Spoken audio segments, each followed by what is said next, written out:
دنیا ہمیں بد مذہب کہے کہنے دو، دنیا ہمیں لعنتی کہے کہنے دو، اس لیے ہمیں اس کی پرواہ نہیں، کوئی ہم کو وہابی کہے، کوئی ہم کو بددین کہے، بد مذہب کہے، کہو، ہم ان کی باتوں کو جوتے کی ناک پر رکھ کر اڑا دیتے ہیں، ہم اس کان سے سنتے ہیں اور اس کان سے اڑا دیتے ہیں، ہماری نیکیوں میں اضافہ ہی ہو رہا ہے۔ کیا وہابی وہابی کر کے جنت میں چلے جاؤ گے؟ تو ہم کہتے ہیں ہاں، اگر واقعی وہابی وہابی اس لیے کرتا ہے کہ وہ گستاخ رسول ہے۔ اللہ تمہیں اور توفیق عطا فرمائے۔ قرآن اور سنت سے دور کر کے امت کو، اسلام آج مندروں سے بدنام نہیں ہوا ہے، گرجا گھروں سے رسوا نہیں ہوا۔ یہ ظالم ہمیں کہتے ہیں قبر پجوا، یہ قبروں کو پوجتے ہیں، شرک کرتے ہیں، نعوذ باللہ۔ انٹرنیٹ کے دور میں ابھی شبہات اتنے ڈالے جاتے ہیں۔ آج اسلام اگر رسوا ہوا ہے تو ان مزاروں اور ان درگاہوں اور ان خانقاہیت میں بیٹھے ہوئے صوفیوں اور ان سنتوں اور ان منشوں سے اسلام بدنام ہوا ہے۔ اسلام رسوا ہو چکا ہے۔ چینلوں پہ بیٹھ کر ہری ہری پگڑیاں دکھا دکھا کر کے لوگوں کے ایمان اور عقیدوں پہ ڈاکے ڈالتے ہیں، اور اسی طرح قیامت کے روز ایک آدمی اللہ تعالیٰ کی بارگاہ میں حاضر ہوگا۔ بڑی ساری مثال ہے، 99 رجسٹر اس کے سامنے گناہوں کے کھول دیے جائیں گے۔ اللہ فرمائے گا دیکھ یہ تیرے گناہ ہیں۔ پہلی مرتبہ ہماری شریف لائے ہیں، پلیز سبسکرائب کر لیجئے۔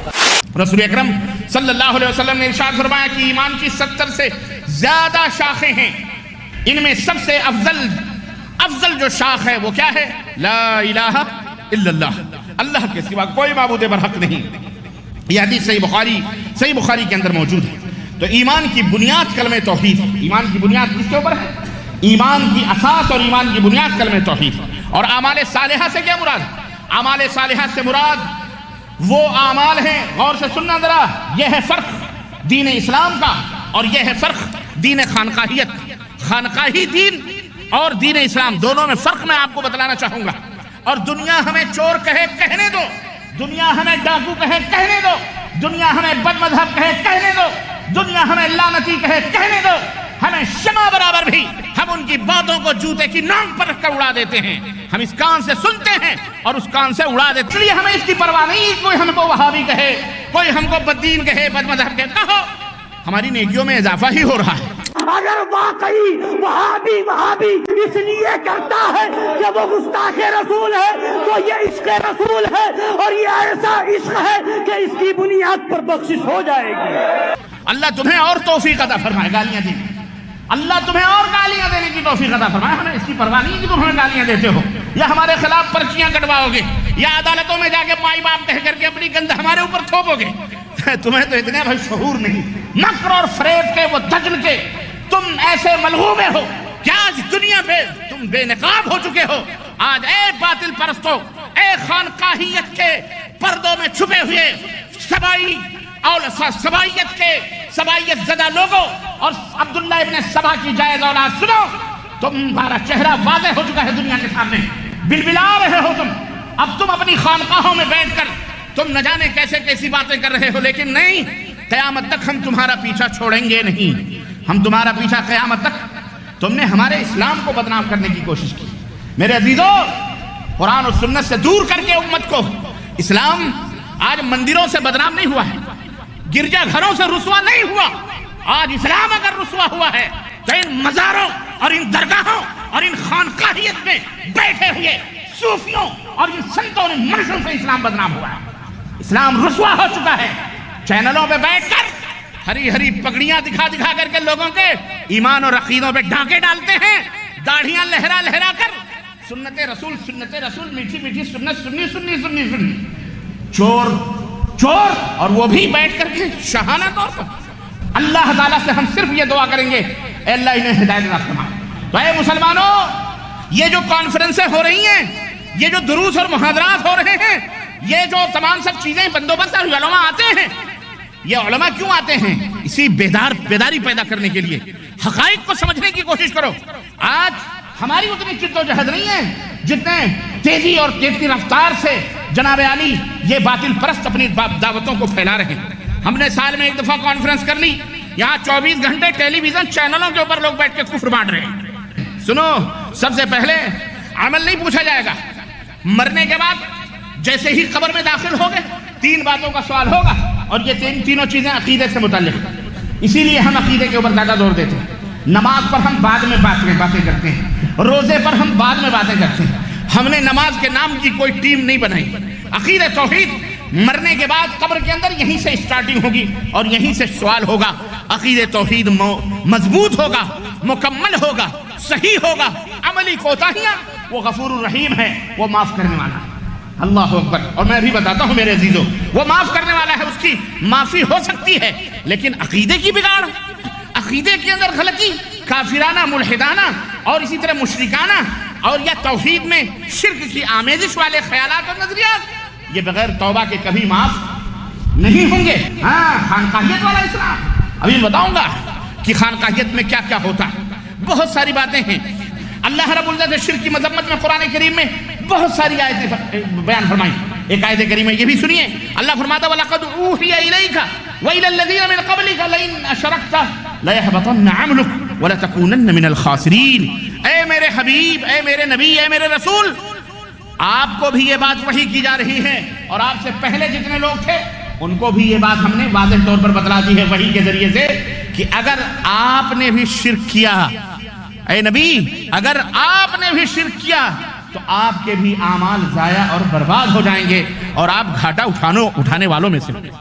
غور کریں, آپ کسی کے بارے میں یہ بات کہی جا رہی ہے, وہ جو اللہ رب العزت کا سب سے پسندیدہ اور محبوب بندہ, وہ جو نگاہیں اگر آسمان کی طرف اٹھا لے تو وَرَفَعْنَا لَكَ ذِكْرَكَ کی آیتیں جبریل لے کر کے حاضر ہو جائے. وہ جس کے زلفوں اور جس کے چہروں کی قسمیں رب نے قرآن میں کھائی ہیں. اللہ اکبر. وہ جس شہر میں چلا جائے رب اس شہر کی قسم کھا لے. اس عظیم الشان ہستی, اس عظیم الشان نبی کے بارے میں اللہ کیا فرماتا ہے, اے نبی اگر آپ نے بھی شرک کیا تو آپ کے بھی اعمال کو ہم کیا کر دیں گے, ضائع کر دیں گے, تاج نبوت چھین لی جائے گی اور گھاٹا اٹھانے والوں میں سے ہو جائیں گے. اور کیجئے آپ, ہم اور آپ کس کھیت کے مولی ہیں, یا مولوی ملا نے کس کھیت کے مولی, یا پیر اور جن کے خانقاہ میں بیٹھے ہوئے حقو حقو کے نعرے لگانے والے, ڈینس کرنے والے ملا نے, یہ کون سے کھیت کے مولی ہیں؟ کیا ہمارے نبی حضرت محمد رسول اللہ صلی اللہ علیہ وسلم سے بڑا رتبہ اور بڑا مقام ان کا ہے؟ حاشا وکلا, ہرگز نہیں. اللہ رب العزت نے فرمایا فلا تدعوا مع اللہ الہا آخر فتکون من المعذبین. اے نبی اللہ کے ساتھ کسی دوسرے کو معبود نہ بنانا, اللہ کے ساتھ کسی کو معبود, کسی کو سجدہ, کسی کے مشکل کشا, کسی کو حاجت روا, کسی کو غوث, کسی کو داتا نہ بنانا. یاد رکھو ورنہ سزا پانے والوں میں سے شامل ہو جاؤ گے. سورہ شورى آیت نمبر 213. میرے عزیزو, اللہ رب العزت نے اپنے محبوب حضرت محمد رسول اللہ صلی اللہ علیہ وسلم کے بارے میں یہ تمام سب باتیں یوں بیان فرمائی ہیں کہ آپ کے اعمال ضائع برباد ہوتے ہیں. سورہ مائدہ کے اندر اللہ رب العزت نے ارشاد فرمایا انہ من یشرک باللہ فقد حرم اللہ علیہ الجنہ ومأواہ النار وما للظالمین من انصار. یاد رکھو, شرک کی حالت میں اگر مر گئے تو اللہ نے فرمایا شرک, اللہ نے جنت کو تمہارے اوپر حرام کر دیا ہے اور اس آدمی کا ٹھکانہ جہنم ہے. وما للظالمین من انصار, اور ان ظالموں کا کوئی مددگار نہیں. اللہ رب العزت نے سورہ نساء کے اندر ارشاد فرمایا کہ ان اللہ لا یغفر ان یشرک بہ ویغفر ما دون ذلک لمن یشاء. اللہ شرک کو کبھی معاف نہیں کرے گا, اور شرک کے علاوہ جتنے بھی گناہ ہیں اللہ جس کے لیے چاہے انہیں معاف فرماتا. تو یہ آیتیں بتلاتی ہیں کہ اللہ رب العزت کے یہاں ایمان صادق, عقیدہ مضبوط ہونا چاہیے, صحیح ہونا چاہیے. صحیح ہونے کا مطلب کیا ہے, اس کے اندر شرک کی ملاوٹ بولو نہیں ہونی چاہیے. سورہ توبہ میں اللہ رب العزت نے فرمایا کہ ما کان للنبی والذین آمنوا ان یستغفروا للمشرکین ولو کانوا اولی قربا من بعد ما تبین لهم انہم اصحاب الجحیم. کسی نبی کے لیے اور اہل ایمان کے لیے یہ جائز نہیں کہ وہ مشرکوں کے لیے مغفرت کی دعا کریں, چاہے وہ ان کے رشتہ دار ہی کیوں نہ ہو, چاہے وہ ان کے عزیز اور اقارب ہی کیوں نہ ہو, جبکہ ان پر یہ بات واضح ہو چکی ہے کہ وہ جہنمی ہیں, وہ مشرک ہیں, اور ہر مشرک کیا ہوتا ہے, جہنمی ہوتا ہے. ایسے لوگوں کے لیے اللہ سے مغفرت کی دعا کرنا بھی کیا ہے, حرام ہے, چاہے وہ ان کے قریبی رشتہ دار ہی کیوں نہ. اللہ کے نبی صلی اللہ علیہ وسلم نے اپنے چچا ابو طالب کے بارے میں کہا تھا کہ میں دعا کروں گا, اللہ نے منع فرمایا. اللہ نے منع فرمایا. اللہ کے نبی صلی اللہ علیہ وسلم اپنے ماں کی قبر کی زیارت کے لیے گئے, اپنے ماں کی قبر کی زیارت کے لیے گئے, زیارت کی, آنکھوں سے آنسو رواں ہو گئے. صحابہ کرام نے اللہ کے رسول صلی اللہ علیہ وسلم پوچھا, اللہ کے نبی آپ بھی رو رہے ہیں, آپ کی آنکھوں میں آنسو؟ کہنے لگے ہاں, میں نے اپنے ماں کی قبر کے بارے میں اللہ سے سوال کیا تو اللہ نے زیارت کا حکم دیا اور قبر بتائی گئی مجھے کہ یہ قبر ہے. میں نے اپنے ماں کی مغفرت کی دعا کی تو اللہ نے مجھے منع فرما دیا. آپ غور کریں, سوچیں, ہماری ماں, ہماری بہن, ہمارے ماں باپ اللہ کے نبی کے ماں اور باپ سے بہت بڑے ہو سکتے ہیں. محبوب زیادہ پیارے ہو سکتے ہیں اللہ کے؟ ایک بیٹا اپنے ماں کے لیے مغفرت کی دعا مانگے اور اللہ تعالیٰ منع کرتے نبوت کے مقام پر فائز سید العرب والعجم تمام نبیوں کے سردار اللہ تعالیٰ منع فرما رہا ہے. ہم اور آپ کہاں؟ ہم کس کے لیے؟ ہم اور آپ کیا ہیں؟ خود کو دیکھو. سمجھ میں بات آ رہی ہے کہ نہیں آ رہی؟ اس لیے میرے عزیزو میرے دوستو یہ بات واضح ہو چکی ہے کہ شرک یہ ناقابل معافی گناہ ہے، بغیر توبہ کے جو معاف نہیں ہوتا ہے. رسول اکرم صلی اللہ علیہ وسلم نے حضرت معاذ بن جبل رضی اللہ تعالیٰ عنہ کو 10 نصیحتیں فرمائیں اور ان میں سے ایک نصیحت یہ بھی تھی کہ یا معاذ لا تشرک باللہ شیئا ولو قتلت او حرقت. اے معاذ اللہ کے ساتھ کسی شے کو بھی ساجھیدار نہ بنانا، شریک نہ بنانا، بھلے تیری تکہ بوٹی اڑا دی جائے، بھلے تجھے جلا دیا جائے، راکھ کر دیا جائے، پھر بھی اللہ کے ساتھ کسی کو شریک نہ کرنا. اللہ اکبر. اب مجاوروں پہ مزاروں پہ درگاہوں پہ مشاور بنے بنے بیٹھے ہیں، یہ سب جنت کے ٹکٹ بانٹ رہے ہیں کہ نہیں بانٹ رہے ہیں؟ بڑی تکلیف ہوتی ہے جب ہم یہ بات کہتے ہیں. اس کے خود جنت میں جانے کی کوئی دلیل ہے؟ کوئی ثبوت ہے؟ یا تو آپ عالم الغیب ہیں، آپ کو پتا ہے کہ جنت ہم یہ بابا جنت میں جائیں گے، ان کا دامن پکڑ کے ہم بھی جنت میں جائیں گے. اللہ کے بندو ہوش کے ناخن لو.